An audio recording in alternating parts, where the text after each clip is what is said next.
So I want to introduce you all, if you all do not know, Tracy Duke Taylor and her daughter, Carrie. The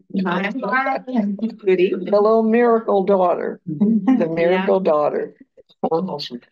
And so I asked Tracy some time ago if she would come and give her testimony.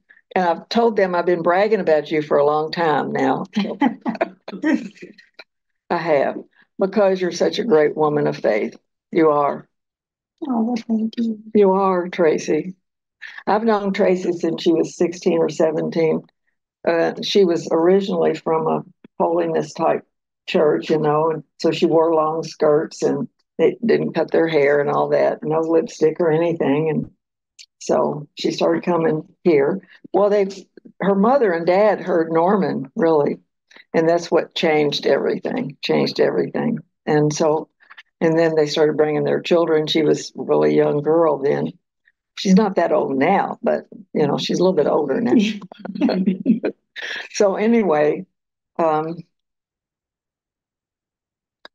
pretty soon she started wearing pants, and then she'd come and she felt condemned. It's a big transition to move from all that kind of law. It's hard. It's not easy. I'm thinking of, even from the Old Testament, the Jews coming from the Old Testament that are Christians, how hard it is. It's a paradigm shift, total change of consciousness, coming from law, and then coming into, the new covenant. So, and that's really kind of the way it is, from anybody that's been under that kind of legalism as Christians, even, and you have to unlearn a lot, I guess. So, and I always tell the story about her mother and I used to teach together. We used to travel. We'd go places together and we'd talk together. And her mother, they had 15 children. You're which one are you? I'm number 10. 10, number 10. She had 15 children. You never would have, if you'd met her, you'd never thought she'd have 15 children. Honestly, I mean, the mother looks fabulous. And you think, what? Then she got her master's degree after her husband died. And so she had to raise all these kids. So anyway, she got free though. She got free. And not only free, she is a great, great woman of faith. And she wants to tell her story. I want everybody to hear it. And actually, I want her to come and we're going to make an actual video. We've done it before, but we want everybody to hear, because these are great, great faith people. This is one thing. When the problem came, and she'll tell you all about it, she said, I don't want anybody telling me how to have faith. I don't want to have any recordings to listen to. She says, I have to hear from God. I have to hear from God. No. And that was her mother as well, was exactly the same. So I'm going to turn this around.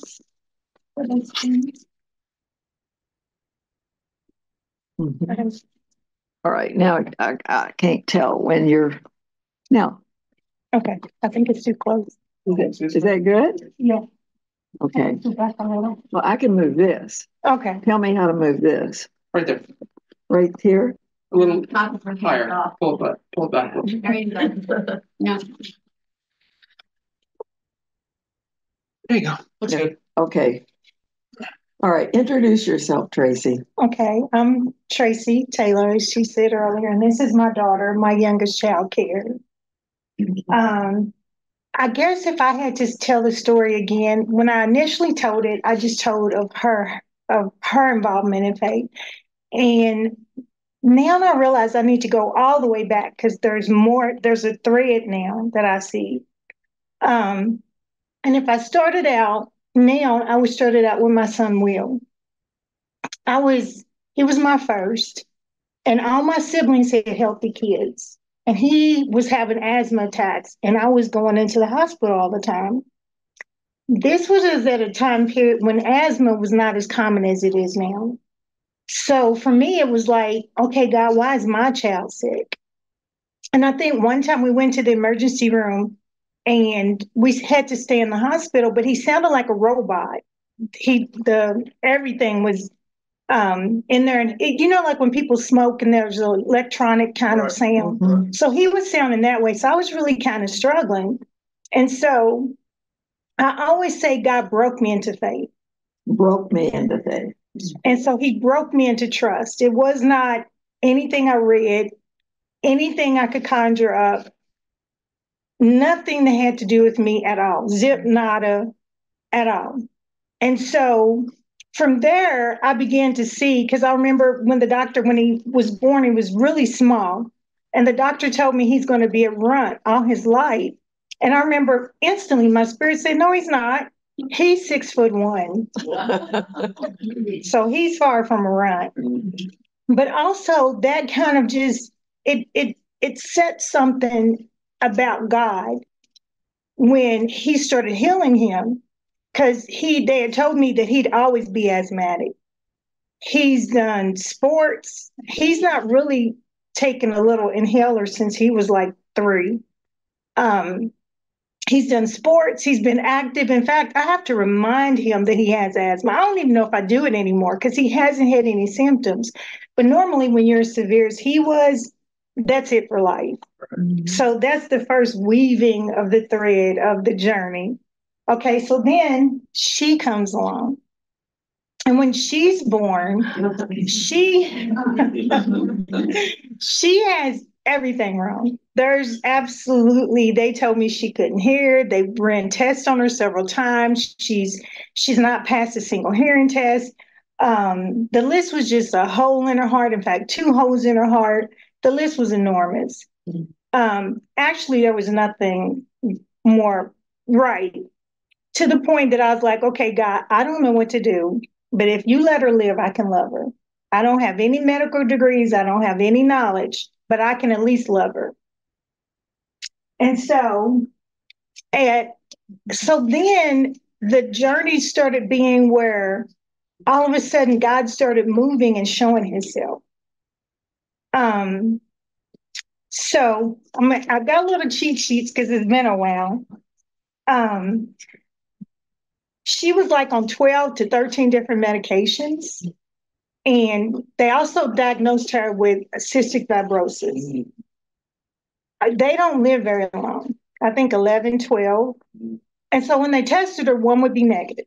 Then the next would be positive. Then the next would be negative. Then the next would be positive. Then the next would be negative. And and it would never be the same, so that she would get and I was telling Sylvia, it was like she was shedding all these diagnoses. As soon as they would try to get them like a winter coat, she was like taking them off. And it was like God was saying, she's not going to wear whatever they say. And so I'm trying to see if I could keep it in order. So when I knew she could hear, I have a middle son. I have 3 kids. And the middle son used to hang on me like I was a jungle gym. And at the time, it was like I'm washing dishes and here he is. And, you know, at the time I was a young parent, so I didn't really pay any attention that he was using my legs and hanging on my legs and hanging on my stomach. But when they told me she couldn't hear, you know, all these tests, how am I to know she can't or can? The test says she won't ever. And so I look up one day and we're holding her because she's still in the ICU.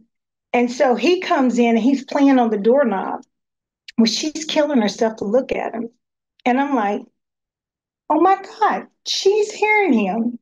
And so from that point on, I knew she could hear, no matter what the test said, because she heard him. She didn't respond to any sounds. You could drop something. Her dad talked, I talked, no response. But this little bitty 2-year-old came in and she's just like she was literally unresponsive. But she was doing her head backwards, killing herself trying to find where he was. And I was like, you know what? He sat right there, hanging on me all the time, and she knows his voice. Wow. So she's looking for him. Wow. And so to me, that was God's way of saying she can hear. And I don't know why she's not registering. So of course today she passes all the hearing tests just fine. But back then, the other thing, I'm trying to see if I could keep, it really was a lot. When I took her at 4 months, the therapist said, we spent an hour talking, and we were like, she is never going to be anything. She's not even going to be able to push herself in a wheelchair. She is so hypertonic. She was like a chicken, like when you take them loose, they spring back. And so she was so tight that they were like, she will never be able to even operate a wheelchair. And I just remember thinking, I just really didn't fight anything they said. It was like, God, she's yours. So then to this day, I still don't know where the idea came from. I would take and lean her over my arm, and I would move each leg because I was like, she's a toddler. How do you tell a toddler instructions? How do you tell a toddler you want them to walk? Right. There's nothing you can say. So I'm like, but her brain needs to know what I'm looking for. So I would bend her over my arm, and I would just move each leg. And all the doctors were like, when I would say, well, one day she'll walk, they all looked at me like, you poor, pitiful thing. And so I would take her every single day because she had a walker issue to her, but she would scream at the sight of the walker. And I was like, girlfriend, you are going to do. And so I would just take her legs and I would move them. And I did this for several months, but when I think back on it, it's insanity. I mean, like, what made me even... to this day, it's like, that is nuts that you moved her legs for like months. And there was no outward sign that it was any improvements, nothing showing that this was working. I don't know what possessed me to keep doing it anyway. And when I was younger, I ran track.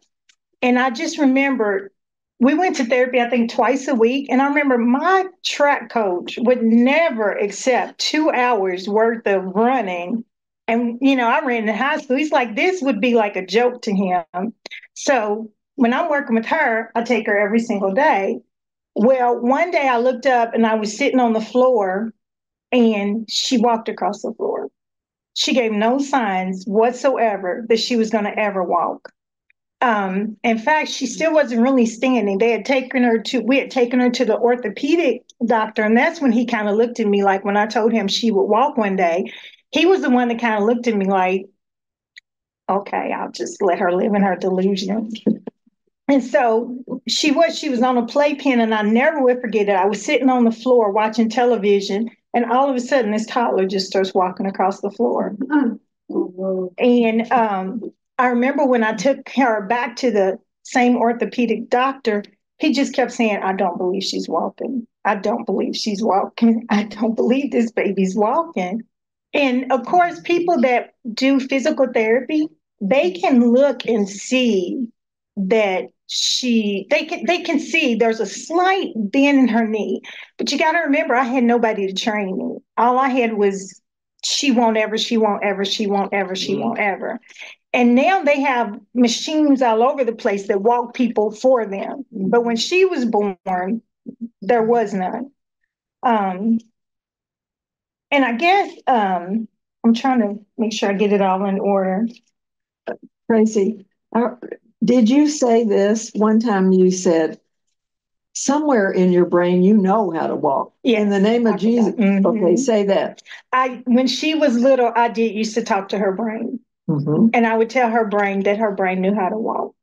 And I would talk to her brain about being healed, because I thought, well, you know what, we'll bypass all understanding. I'll just speak to the spirit of who she is. Yes. And I would speak to her brain. Mm-hmm. And so the next thread is her father got sick. And he kept Legionnaires at his job. Mm-hmm. So he had a complete system shut down, everything, every single organ shut down. And they say you seldomly survive that. Well, when I went in again, I went in with, okay, I don't expect him to live, but I could give him a comfortable life. He may not live 3 months, but I can show him, the love of God for the brief time he's here. So he's laying there and they're talking to me about letting him die and pulling the little, putting the feeding tube or pulling it. And I'm thinking to myself, I said, that's in between him and God. Mm-hmm. I'm not making that decision. So basically, he would talk to only me. they never heard him talk because he would never talk. And when they did finally get him to talk, the only thing he could remember was my name, my birthday, and everything about me, but nothing about himself, his kids, his family. But he could tell you. But my sister said, well, Tracy, you were the one that promised him you would be there. Because when I would come in the room, the ventilator would go off. He's unconscious, but it would go beep, beep, beep if I said one word. And one day I called my sister and I said, am I causing him distress? She says, no, you're the one that promised him that you'd be there. So he's relating to you. And so I arranged with my family where somebody would stay with him around the clock. So we kind of read to him. And I did read him The Purpose Driven Life, Chapter 2, which says your life has a purpose. And I never will forget, one day I read it and I opened to read it. He went beep, beep, beep. And I was like, what's going on? And then I started again and go beep, beep, beep. And I said, are you tired of me reading chapter number 2 of The Purpose Driven Life? And so then that's when I just read the newspaper.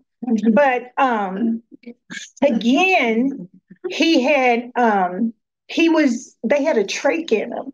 And they came to me and they said, well, he's been on it long enough and we can't get him off of it. So he's probably going to be on it the rest of his life.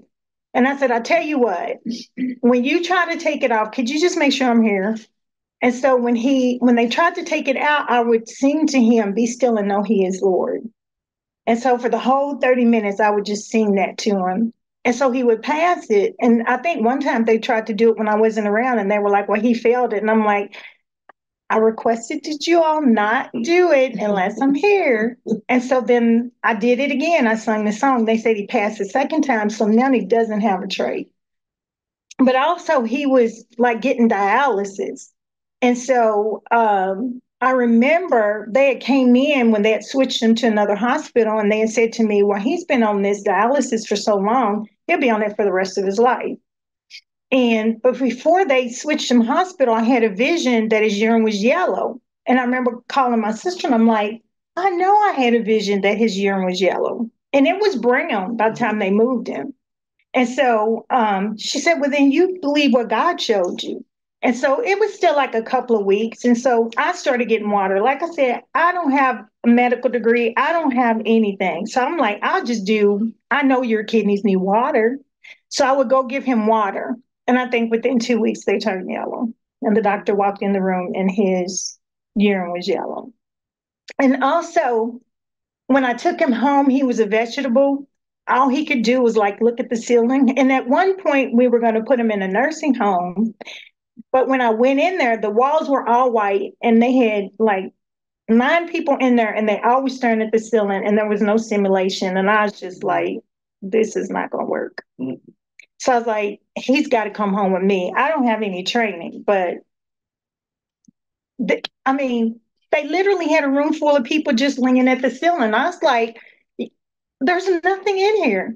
So when I took him home, I have an oldest son and he's 6'4", 6'5". Yeah. And so he would kind of help me some. And so what we did was I started working with him on walking. And then he started walking. I didn't kind of do the same thing as her. With him, I did my trek exercises that we did for track where you got to lift your legs like a horse. And because again, they didn't expect him to ever walk. They didn't expect him to talk. And I had literally just graduated college and I had taken diction and voice lessons. And I just said, you know what? Maybe God meant for me to take diction and voice lesson for him. And so I started using the techniques that I learned in class on him and he started talking. Wow. And so now I've got to admit that there became a stop point because his family kept attacking me because they wanted to take over. And I'm like, I'm not taking over. This is all God. This is not anything. This is not, I don't know the whole story. All I know is that at that point, I was like, okay, I can't tend to him and do this too. So the progress started leveling off. But up until that point, the insurance company kept getting upset because they were like, the doctors give you whatever you ask for. But the doctors couldn't understand why he was getting better. He should have been a zombie and remained a zombie. And so for them, it's like fascination. Like, I have no medical degree. I'm not a nurse. I'm not a physical therapist. I'm not anything. Why is this man getting better? They're literally for months laid in the bed staring at a ceiling. So again, that thread weaving to what God is doing. And so, I don't always understand why he uses our hands, our feet, our voices. And then other times he miraculously does it. But all I know is the thread. I can see it just weaving through there, and it's his hands. And that's it. You didn't tell us about her going to high school. Oh, yes. Tell us a little bit more about Carrie. Well, so you just got her to like 4 months or something. Oh, yeah. Well, when she went to high school, that was kind of like a fight because, again, the labels. And so then the biggest thing is I just started working with her, and she's taken some college courses, and that's kind of like where she is now. Again, when I go back and I go with my three kids, we have a tendency, do we believe God or do we believe the report? And where's the story where they come back with a negative report and then they say we choose to believe God over the report? Right. And so my kids have a tendency to believe the report. And that's kind of where we're struggling with her right now. Because my middle son, when he went to college, he believed the report of high school. I can't. So he dropped out. Well, now he's back because I kept telling him, and with Christ, we could do anything. So now he's back making all A's and he's, studying to be an accountant. And then the other one, he helps companies make like millions of dollars. And so, and he knocked his confidence for a while. Now his confidence is slowly coming back. But he was to the point where he like outsold Kentucky, Ohio, the whole entire state of Ohio at 18 years old in sales. But this also was a kid that I remember when I told Sylvia one time they had came and they were taking a medicine. And I was like, no, no, no. I want him to stay because I want his spirit to hear. And then I remember as he got older, he used to, I don't always understand. And so a lot of this is on a big learning curve. But I remember when he was little, one day we were driving down River Road and he said, Mom, it's going to flood. And I'm like, no, no, no, no, no. That's just the name of the street. Is river is in the name, but it's not going to flood. The next day, the road flooded. And so then I remember one time he was dancing around the house and he was saying, we're going to be out of school next week. I was like, nope, nope, nope. You're just going to be out a day. He's like, nope, we're going to be out all week. The big old snowstorm of 1994. He would do that all the time. He would say stuff that was just like, I remember one time I was disciplining him because he kept running through and he did something. And so I was fussing at him and he looked at me and he says, Mom, you worry too much. And he was only 3. And I was just like, okay, you all right. I'm upset over, I think one time he flushed the soap down the toilet. So every time I saw him, I would fuss at him. And he looked at me when I was giving him a bath that night and he says, you know what, you really need to get over it. But I want to tell that time when I came to her house. Now, little Willie, that's your brother, oldest brother. Mm-hmm. Okay. He was just holding on to the coffee table and walking around the coffee table. And I was teaching and I was, sharing and teaching. And so one of her sisters came in because they were watching kids in the other room and wanted to come get little Willie. And so Tracy said this, oh, don't take him. He's hearing this. He's hearing this in his spirit. And one of these days he'll be able to say it and talk about it. And he won't even remember how it came. Mm-hmm. So, I want him to hear every bit of it. Mm-hmm. I'm telling you, now this is the kind of faith that she has. And it's the truth. It's kind of been natural for you because God has given her the faith every time. Mm-hmm. Really, he has. Mm-hmm. And another thing that she always said, she always took her to the doctor, and she didn't make them wrong. If they had she didn't make them wrong, like, I bet know better than you, She would just say, no, I just serve God and he's hired. He's got the final word. The doctor doesn't. But she wasn't making them wrong. A lot of faith people automatically make the doctors wrong, because they're not in the same kind of faith. I love that about her. She didn't do that, gave them their place, but God has the final word. And I always love the way she said that Carrie, and you said it too. You said, Carrie, every time they put labels on her, and she would take the labels off like a winter coat. She always said that to me. I said, Tracy, don't ever come over here. I don't want you to even talk like me, because I want you to, I love the way you say everything. It's just so precious and so great. I mean, I do. I think it's just great. Now, Carrie, how old are you now? 27. 27? My goodness. And you graduated from high school. Now you're taking college courses. My goodness. Now, the way I understand it, when she was first born, she couldn't even suck. No. She had no muscle control at all. She was just limp, just nothing. And of course, that's what they labeled her. She's never going to be better, you see. And I'm telling you that, and so, but Tracy really has that gift of healing. She has it. So she just appears and people get healed. That's the truth. It's not that she's going to lay hand, like propagating, I've got this healing, gift. It's just the truth. And so her love is to help little children that are tell about that. Like foster care. Foster children. care. I worked temporarily with foster care kids, and I loved it. And I remember people kept telling me, don't go because they're so difficult. These kids are beyond help. And I remember laying there at night thinking, okay, God, again, this is on you. And I remember when I went, we just saw so much transformation with their life. And there was 2 little boys, and I have to be careful because of the HIPAA. Mm-hmm. There was, all I could say is there was a lot of transformation. I have to, because of HIPAA, I have to really be careful of a lot of what I saw. But we saw, in fact, my director told me all the time, he says, this is your calling, because we would just see the lives transformed all the time.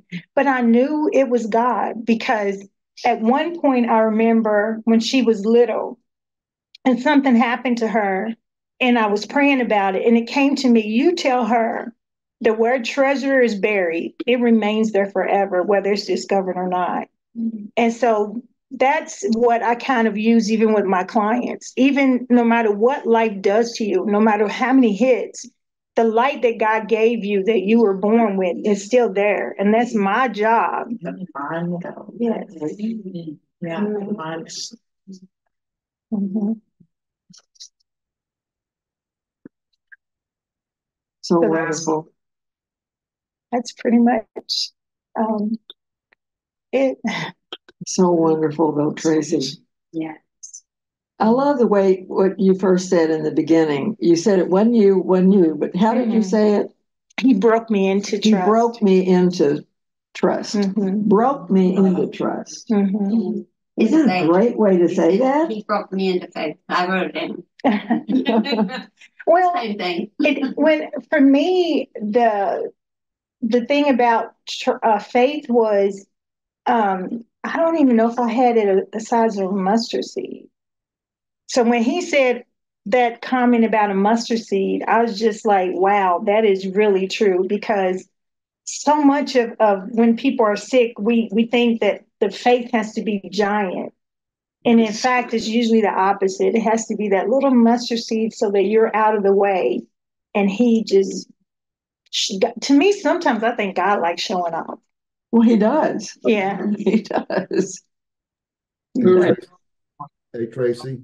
In our lives and through us, what God is doing. What we need to really rejoice about, our name is written down in the. Mm-hmm. Right. Kelly has been saying that about faith, that we just need a little mustard seed of faith. Because we always think, well, faith evolves in us, though, because we have to start understanding God's ways. And we move from little children's faith to young man's faith to fatherhood faith. So we do. Mm-hmm. Okay, but it's the faithfulness of God. I mean, faith actually, it says, is one of the gifts of the Spirit. but what our theologian said is being faithfulness. So we're depending on his faithfulness to have faith in us. I like to say it like this. I trust him. And so he's the faither out through me. Mm-hmm. And I don't even come up with it, really. Mm-hmm. That's exactly how she's saying it. Mm-hmm. It's like she's coming. So he gets all the glory, mm-hmm. And he wants to show off mm-hmm. because he wants people to experience his glory, you see. So I believe it that way, that we just trust the Lord. And then he is the faither out through us. So we live by the faith of the Son of God, you see. So it's hardly us at all, maybe a little mustard seed, just like Kelly says. And then God overshadows that and really brings forth great things. I mean, did Abraham know what he was doing? Right. No. I think most of the people had no idea what they were doing, and they found out later, oh my gosh, that was faith. That was God's faith in me. And that's her. That's you. I got a question for you, Tracy. So, you got the asthma situation with your son and all that. And she comes along, then your husband. I mean, it was one of these things that people just say, how much more is going to happen to you? You know what I'm saying? I mean, it's just like, because it seemed like you'd get all these doubts that would come in and challenge your faith. But God would just see you through it every time. Yeah, I was going to say the only time that I wrote that wave was the first one, was Will. By the time she came along, it was just more of, okay, God, me and you. And by the time the husband came along, it was me and you. It was no more of that up and down roller coaster. Yeah. It was fixed. Yeah. It was fixed in you. Mm-hmm.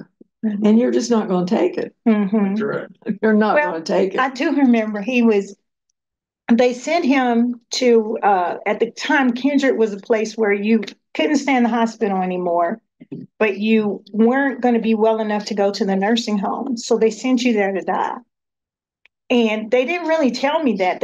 So when he went there and I found out what it was, I remember telling the CEO, I said, he's going to die one day, but he's not dying in here. Because they say when you check in, you don't check out. And I said, he's not dying in here. And I knew that I was speaking the word of God because I had no power. The insurance did.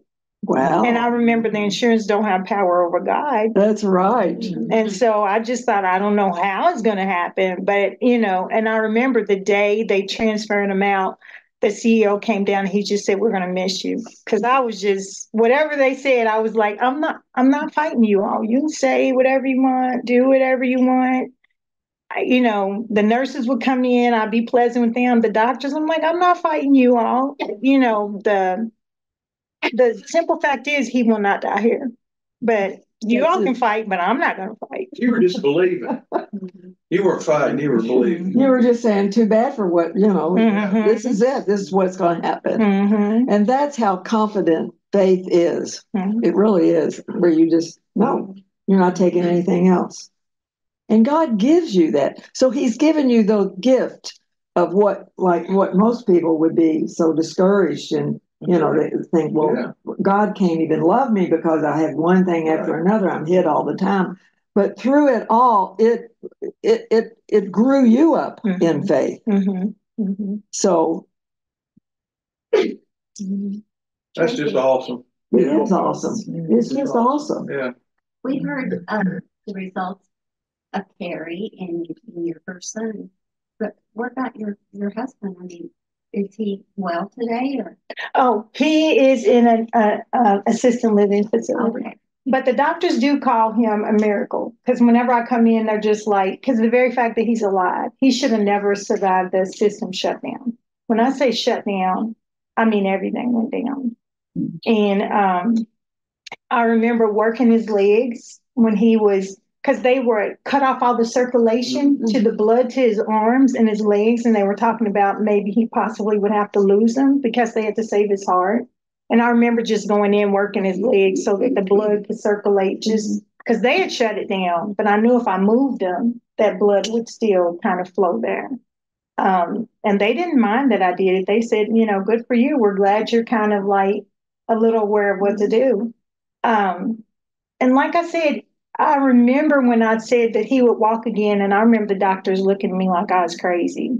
And like I said, the only thing is once his family started coming in, then I was like, I can't do both. And that's where the journey is so unfamiliar. It's not always familiar to me. But I will say this, like when I get clients, sometimes they come in with issues I just have no idea that people go through things on that horrific nature. And I'll pray about it, and God will give me something that will give them a breakthrough. I had one where I was driving down the road, and even with her, when she didn't know her vows, I was laying on the bed, and God gave me, well, this is what you tell her. And then I went to school, and the teacher said, well, I'll just use it for everybody. I didn't tell her that it came from God, but I'm like, and I'll all the time when I get frustrated, he kind of says, okay, here. Because like one of the things that I would tell people, like when they want to fight with their kids, and I would tell them, okay, nobody wants fruit from a dirty plate. And I said, if you go down to your heater radiator thing in the basement, it's pretty dusty. And I said, if you put a plate under there, it's just going to be filthy. You could take clean fruit on there and put it on that plate. And if you serve it to somebody, they're just going to see the plate. And so when you deliver how you say to people, watch how you say it, because they don't hear the meaning of what you say. They're looking at the plate. And so God just gives me all kind of things to say when yeah. Like parables all the time. All the time. Mm-hmm. I have a director that she's like, but I'm like, I literally have people that they're in situations that are so bad, and I would give them a parable, and I would see their lives transform. And I'm like, what am I supposed to do with the fact that I have people that their family is torn apart, and now they're healed? Yeah, they're going out to, they don't want therapy because they're going out and shopping. What do I do with that? But tell them about your school now. Oh, that's a hot mess. So that requires a lot of prayer, because there's a lot of fighting over one. Well, tell them where you are. At Louisville Seminary. Yeah. Mm-hmm. At where? At Louisville Seminary. And there's a lot That's of not, not the Presbyterian Seminary. It is a Presbyterian one. Okay. Right. Imagine that. And she'll call me and say, let's just talk, because she's got nobody there that she can talk Christian with. Nobody. So you're currently in school. Mm-hmm. Okay. Now, why are you doing that? I love working with the broken. I love seeing God turn people's lives around.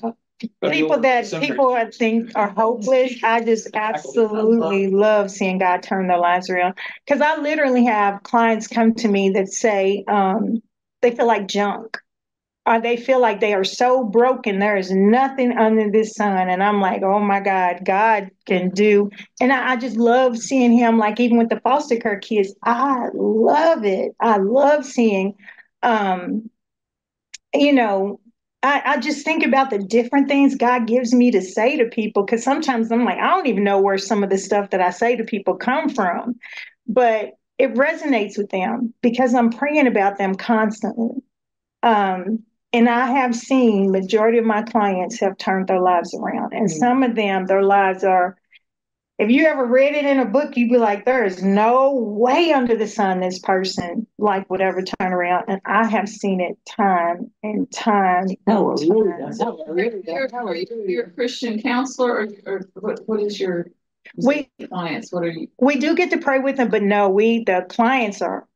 And you're a counselor? Yeah, just a counselor. Okay. Yeah. And even though it's supposed to be a Christian institution, well, that's a loose word for that. Sure is. But we can pray with them, which is one of the reasons I liked it. But I pray for my clients all the time. But I've seen lives where in the human realm, there would be no hope for them. But I'm like, I love seeing God just do his work.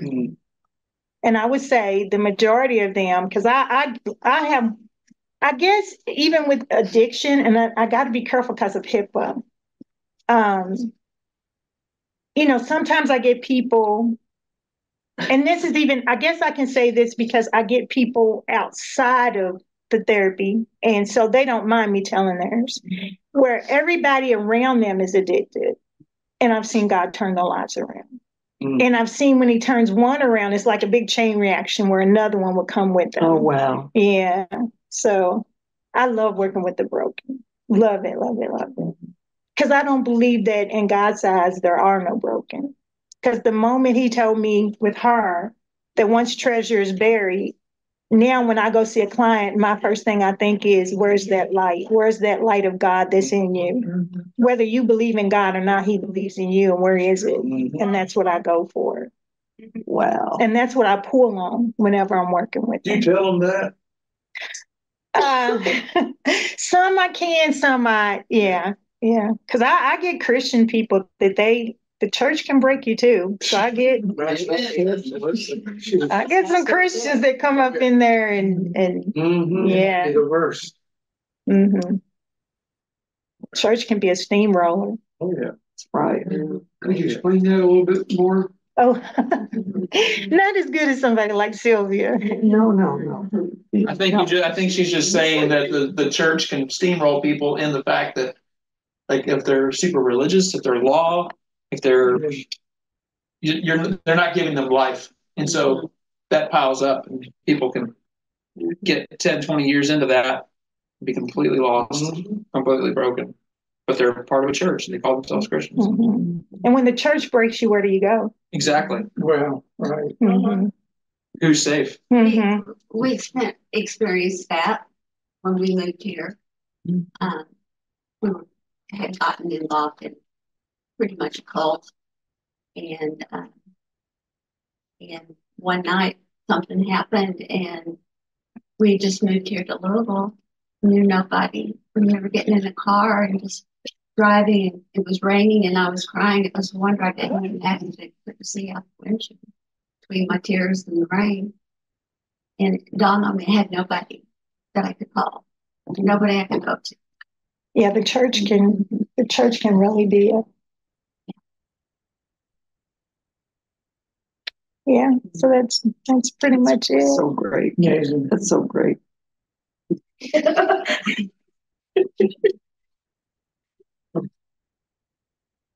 Something's really strange happened today that goes along with everything that you've just been talking about dealing with the broken. I belong to a professional women's group, and I'm head of the membership. And I got a call saying, you need to call this person. She's interested in becoming a member. And so I called. This lady answers the phone. And I said, did you talk to somebody recently about becoming a member of this organization? She said, I've talked with so many people because I'm in so much need. And like my ears picked up. I knew immediately God was doing something. And the longer she talk about broken, and there was no way I thought, what have you done here, Lord? Why? How did this happen that this person called her and she was interested in this organization, and then they had me call her? Of all the people that could have, there are many chapters within Louisville, and our chapter was the one that was called. I talked with her for over an hour, and she is so broken. She's alone. She's depressed. She's dying of kidney and liver failure. Her first husband tried to kill her, and her second husband died of a stroke on her birthday. And she's been raped by people that she thought she could trust. And it went on and on and on. And I'm just listening, and I'm listening, and I'm listening. And I said, I prayed with her at the end, and we exchanged addresses and telephone numbers, and we're going to, you know, I don't know what's going to happen, but I'm like, how does, and later I found out that when I was texting her, this other person's name kept coming up on my text. And so I contacted the other person and I said, what's going on here? This is the number that's in the directory for you. And she said, that's the wrong number. Mm-hmm. And so anybody who would have called to talk with this other person would have gotten, her name is Brittany, would have gotten Brittany. But I was the one. Well, the thing of it is, there's a lot of counselors, but there's no comparison to a counselor or a person that is filled with the Spirit. And the Holy Spirit is the one counseling the person. You see, sometimes we have so much know-how that we go by what we think instead of really hearing what the person really needs. And it's good. I always say it's good not to know. I like exactly what Tracy is saying. It's good. I don't know how to counsel. I don't know how to have a ministry. I don't know how to do any of it. I knew nothing. And the whole thing has to be God when it's that way.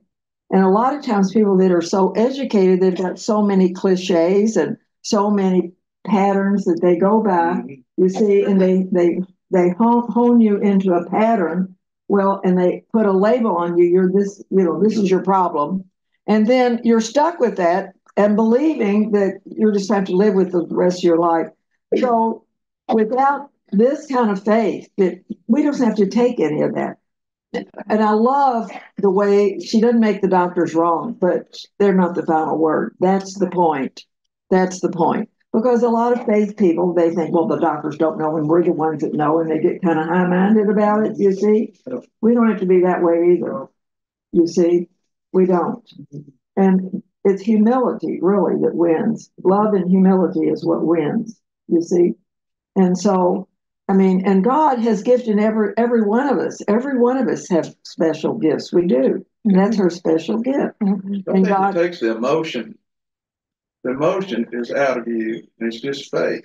It is. It's not like you get angry if they come in and say, and you challenge them. And say, right. It's just like, hey, you're being kind to them. I hear what you're saying, and they're just telling you what they think they know. Well, it's but you've got a higher. It's two different levels of understanding. That's exactly right. It's how the world sees it, and how they've been trained to see it. And they're doing the best they can. Right. So you have to give them that. I always build them up, you see. Right. And then, but we not just a higher power. I hate that because we know who it is. Right. It's really the Lord. The Lord is our higher power. And he has the final word. And you know what? He loves it when we will not take it. When other people say this. And I can, remember, and I've always not liked counseling for that reason because of the labels. And I think you get people stuck on those labels, and they get stuck, and they believe it themselves. The coats. And they do. Mm-hmm. And you see, and it's unbelief. It's really, and so I say, I don't want to be analyzed that way, So, I don't even like the different 4 personality types. Mm-hmm. You know why? Because you don't know what kind of personality the Lord's going to come out of you be. Maybe a combination of any one of them at any time. Because you're waiting on the Spirit. I mean, it's the Spirit's life out through us, really. It's the Holy Spirit, and God he'll be calm, he'll be boisterous, he'll be every which way. So you can never label yourself, I'm a certain way. I bet you God gives you a unique way with every situation. He does. He does. Now, I will say this. Huh? Why? Because that's what they need. Because he's creative. Well, he knows what they need. And guess what? Did Jesus act that way? Jesus did the same thing. Yeah. Everything he did. He didn't put mud on anybody else's eye but that one guy. Mm-hmm. He did not make a religion out of a how-to religion. He did not. We've done all that. This flowing in the Spirit and meeting every challenge by the Spirit, and, just living in total faith. I mean, she says, I have no degrees on that. She's in college now. Tell them why you went to the seminary. Why? It was just basically the foster care kids. But I will admit that when they teach the methods, a lot of time when I go write my notes, I did tell the director, I said, I do struggle because how do you put that God helped you? Yeah, right. God did. What insurance company is going to pay for when you put that in your notes? But she told me it was okay. She said that, that we sit with the clients and let God sit with them with what they're going through. Mm-hmm. And, she's working with us on how do you put that in the notes? Because I'm like, that's what I do. Yeah, right. I sit with them and I say, okay, God, I'm sitting, but I know you're the one that's going to meet the needs. So I'm sitting here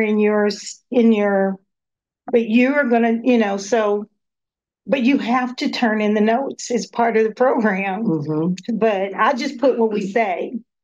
But we're supposed to be doing techniques, and I don't have any. There's no techniques. Yeah, that's what I love. It's staying in the emptiness. Saying, I've got nothing. God has to be nothing. You know nothing. Right. You're not. Dad used to say when he used to work, Mom, I got somebody I want you to counsel with. I said, well, why don't you counsel with them? Oh, I can't. I don't have the right words. I said, Dad, you don't get it. I don't know. I don't know how to counsel. I don't have any words. I don't know how to do it. I want to be that way. And it's in me. Now he's the same way. See, when you really know this emptiness, then you can know the fullness of God. When you know this emptiness, and God reduces us to emptiness, he has to do it. And he does it. We can say, well, I'm surrendering all, but we're not. Yeah. He has to get us to it. He has to take us there. He has to cause us to surrender. Because, that's all, just trying to be good again. Yeah, because I got to admit, when it comes to my own healing, I don't see the same thing. On other people, I see this. There is no. What's impossible with man is possible with God. I see it, but when it comes to me, my health is like just a little chuk. But I realize that's because it's all God, and sometimes with me, I'm probably still standing in the way. Whereas it comes to other people, I'm acting more as an intercessor. Well, can I say this? Okay, one time I went with some friends of ours to Atlanta, and we went to the TBN studio. We were going to see somebody, which we weren't impressed. But anyway, won't name names. But there was after that, then there was a black lady that came in, and her hands were crippled like this. She had arthritis, and her hands were crippled. And her testimony was this. I bet they didn't put this on. I bet you they didn't. She said, this is my testimony. No, I didn't get healed. But every person I pray for gets healed. Everyone gets healed. Now that's scripture. We bear about in our bodies the dying of the Lord Jesus, that the life of Christ might be manifested. Death will work in us, but life works in others. That's intercession. Mm-hmm. And she knows that. You see? So sometimes you don't get healed, and everybody else does. I mean, think about Jesus. They said, you can do this for everybody else. Get off the cross. I mean, come on. Yeah, really. Be for yourself a minute here. Mm-hmm. No. One of my favorite depictions of the season 3 of The Chosen was right after Jesus had told the disciples that he was sending them out, and they were kind of in shock. And little James comes out to Jesus, and he says, I'm not healed, and yet you're telling me I have to go out and pray for other people to be healed? Mm-hmm. What is that going to mean? Mm-hmm. And Jesus says, well, how much more impressive will it be when they see that you are walking with a limp and they're free? That's right. That is right. That's the point. That really is the point. So good. And so, and how many times do you say to people that they're just so bound up in blah, blah, blah, blah, blah? You know, if you go do something for somebody else, it's going to help you. We used to say that to Kelly all the time, didn't we? Now he's really coming out of his depression. He was so depressed. He would go to Cuba with us and others, and he was a total different person. He'd come out of himself. So, and we just, we just believed that, it's not taking it. We're not taking it. This is not the final word about these people and the people. And if they need to go get worse, then I'll pray get worse. Sometimes it takes that for people to come through. Yeah, I forgot because she did actually got worse before she got better. That's right. Yeah. Yes. Yeah, it was totally not. I mean, once God drops something in your spirit that a solution, it's over. Yes. But the world will flip the other way. It will go on fire. Yes. But once it's in your spirit, it's like, I don't care. It can burn because I know. Because the devil doesn't give up easy and he has to fight it. And so we don't care. You just don't care what it looks like, what it feels like. You don't care anymore. After all these years of, our son Dave right here, he has his own ministry, and it's just brought him alive more and more and more and more. He's waving. Is he waving? Yeah. There's my Dave. Yeah. All these years, lots of ups and downs all over the place. And, after a while, I don't care what it looks like. Don't care. Don't care. Oh, that again? Okay.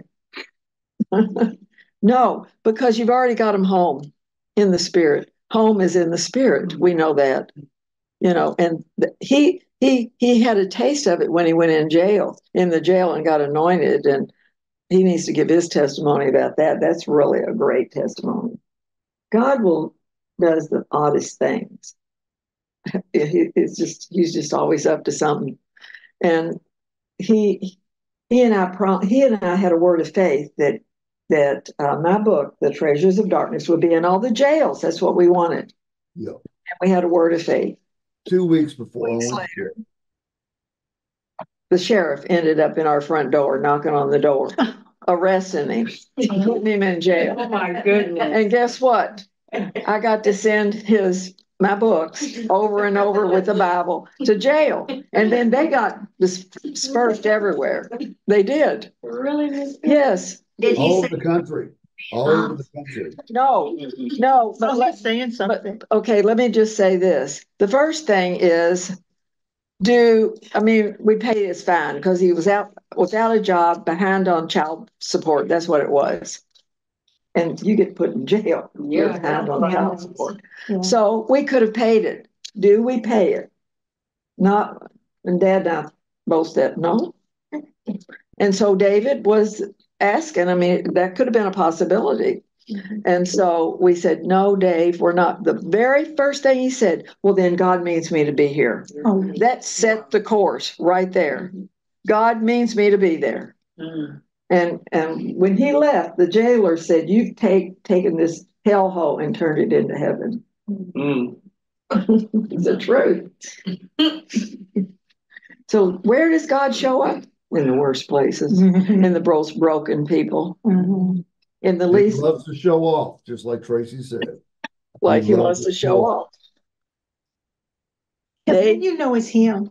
Yes. Then Yeah. And you know what? You will say, I don't even know how I got here. I don't even know how I know what I know. I cannot put my finger on what I ever did right to get me here. I didn't. I did everything wrong. We did everything wrong. And God got us here. That's it. It's just amazing. It's all perfect. It is, Dave. I used to say that to a Baptist guy that was in the seminary, Southern Seminary, years ago. Then everything already is perfect. Even if everything goes wrong, it's still God's perfection for you. And so, and they would say, oh, you can't say that. That is no. I said, let me ask you something. When you get to heaven and look back, do you think you'll say, everything was perfect. Yeah, probably I would. And I said, why can't you do it now? Mhm. Absolutely. It's just the difference of where your feet are standing. Mm-hmm. Still choose to see it a certain way. That's right. That's right. How are you going to see it? I want to tell you, when Tracy was giving her testimony, I was muted and off screen, but I was crying the whole time. And I've heard her testimony before, but every time I hear it, it reaches into my heart. It grabs me because the spirit in me is just confirming what I already know. You know, she was talking about the faith, the faith of a mustard seed. Well, you know what? Those mountains moved in front of her from that little bit of faith that she had for her family and for the people that she's talking to now. Those mountains moved. So, confirmation. It just takes a mustard seed to move a mountain. That's right. To change the world, like Brian said. Yep. Wow.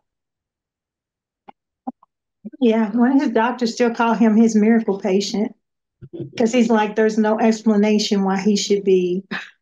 Really, like I said, when he coded, he should be dead. Yeah, right. And especially when they took all the blood and quit circulating it to his limbs, he shouldn't even have limbs. And didn't your in-laws say, Tracy, you and the doctors, they said, you can't do this yourself. I mean, you're not even, he's a big man and you can't do this. And you said, well, we'll see how God can do it. And she did it.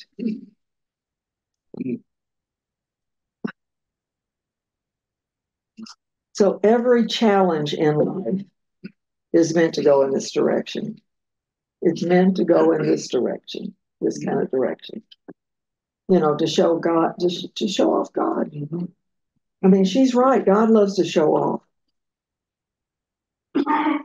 Well, that doctor that was saying, he's a miracle patient. What's going on in that doctor's mind to even say that? That's right. Ticking going on there that he's wondering himself. And that's what God does, is he'll show you and show other people, because it's never for one person. He'll show these people, and then it gets them thinking and getting them, the clock starts ticking in their head, where they'll start looking for an answer, and God's the answer. So by him saying he's a miracle patient, that doctor is